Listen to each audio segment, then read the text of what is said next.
Hello.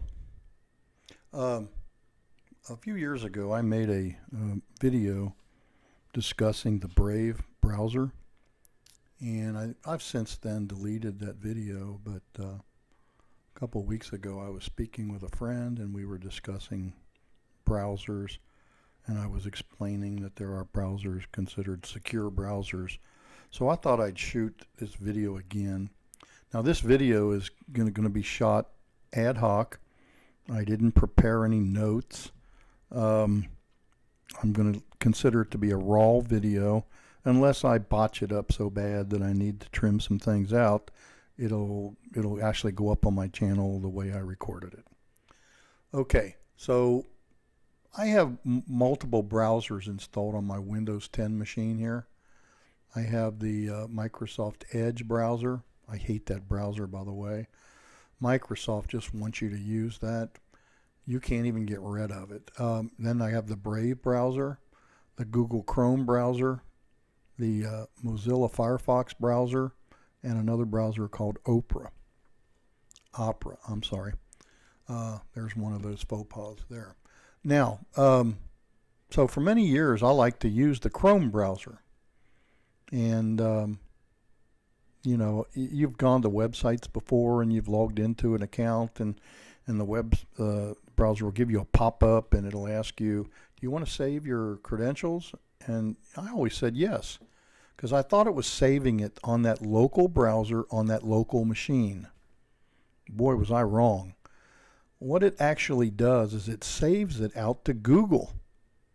That way, it can follow you around from machine to machine, and you have those credentials there. But that was the first line of attack for somebody hacking your account. If they can get your Gmail passwords and stuff like that, they can get everything. So anyhow, this Brave browser, by the way, is built on the same software kernel as Google Chrome is, with the big difference is that it's secure. All right. So now let me just go to a site here right now. You can see this little lion head right here. That's a shield. And I haven't asked it to go to a site yet, so it's just grayed out. But let's go out to a common site. Let's just go out to Amazon.com. I don't know why that does that, but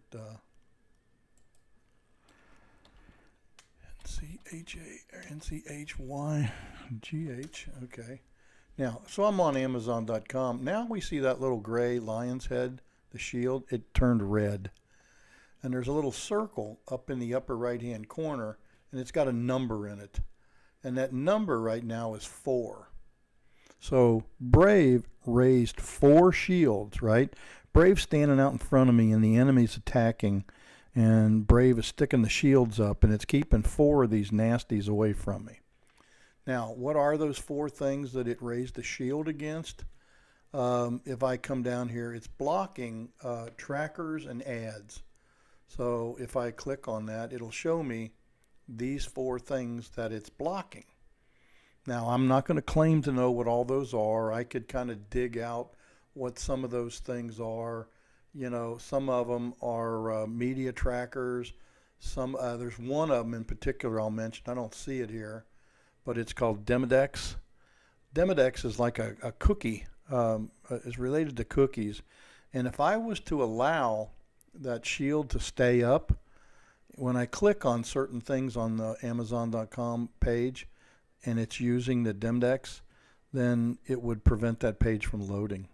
So if I go to a site that I trust, like Amazon that I buy things off of all the time, all I do is come up here and I just drop that. And now I've lowered the shields. I said, come on, baby, give me all you got. And so anyhow, then now you can see that the Brave shield is gray again. Okay? So that was, it raised those 7 shields against that. Let me bring up a fresh Brave browser. And let's go out to another site. Let's go out to eBay.com.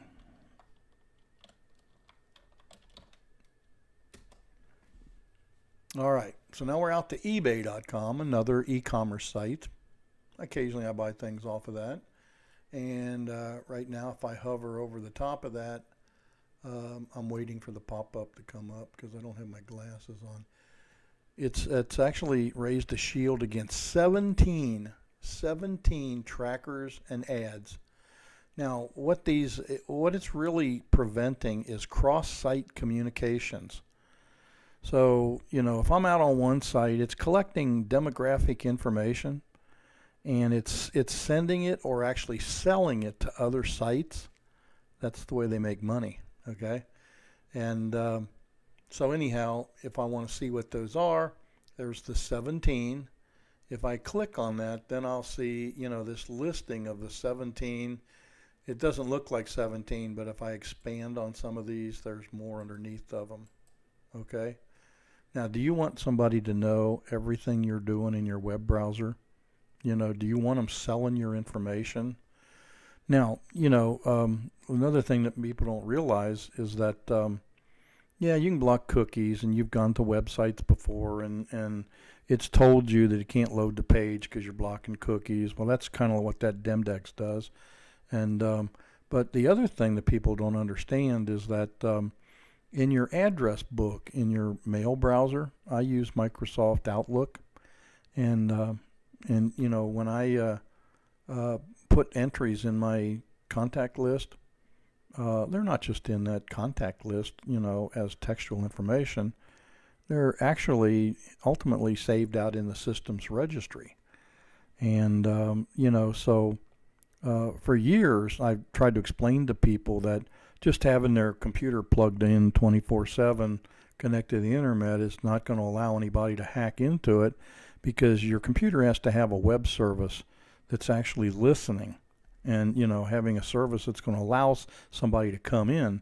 But when you go to a website, you've asked to go to the website, you've let these demons out of the box, and they can go read things from your system's registry. And that's how they know, what they want to either give or sell to other websites. All right, so let me go to one other site here. I didn't drop it, so I'm going to go to a site here. Here's a medical patient portal called MyChart. When I go out to MyChart, it raised no shields against this MyChart portal. Why? Hey, it's not an e-commerce site. I'm not going to search for something to buy, so they're not going to pick up on that and say, hey, this guy here has, lately been looking at fishing reels, and I'm going to sell that to, Facebook or some outfitters portals or whatever. This is just an access. It's a secure access to my patient portal. Now, here's an interesting site that I want to go to, if I can remember the name of it off the top of my head.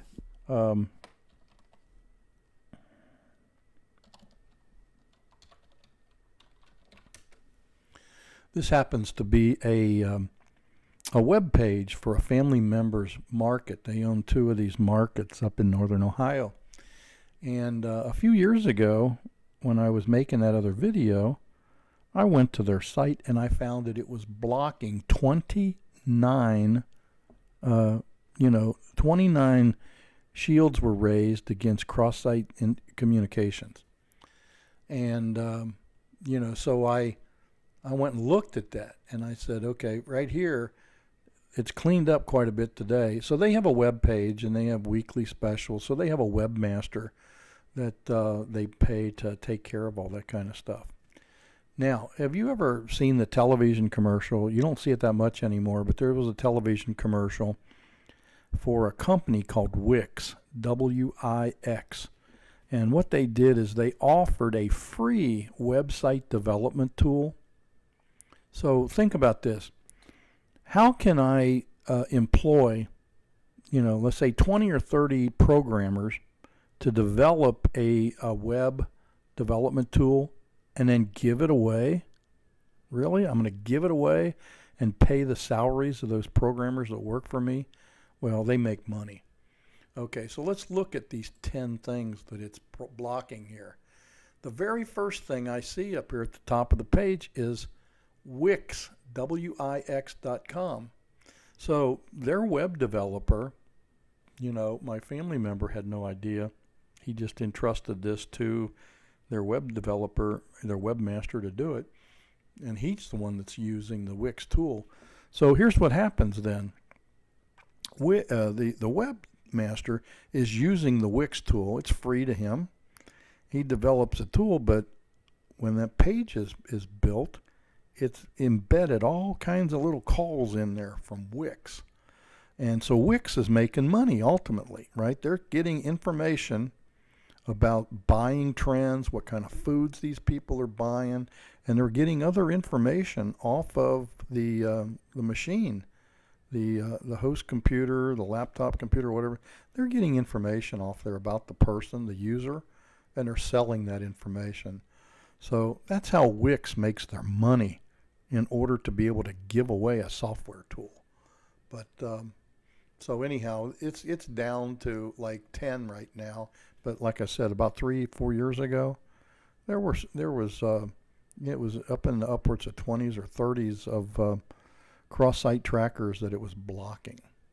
Okay, so you know I've run a few examples here, and I could keep on going through some of those things, but you know, I'd urge you to consider looking into the Brave browser, and you might want to use a browser like that. Sometimes, you know, if I'm dealing on Microsoft, you know, I use Microsoft 365 Business Standard, and if I log into my admin portal at Microsoft, or if I log into the Microsoft Alumni Store, Microsoft don't like it if you don't use their Microsoft Edge browser. So in that case, I have to kind of park my Brave browser for a second, swallow my pride, and I have to use the Microsoft Edge browser. But you know, 99% of the time, I'll use the Brave browser. I think the Opera browser is another secure browser, but it's not as secure as the Brave browser. So I'm running more than 10 minutes, but less than 15 minutes on this video. So I hope you might find something in this video that was useful to you, and maybe you can keep your flak jacket on and keep some information away from some people out there that you don't know is actually paying for it. Thank you.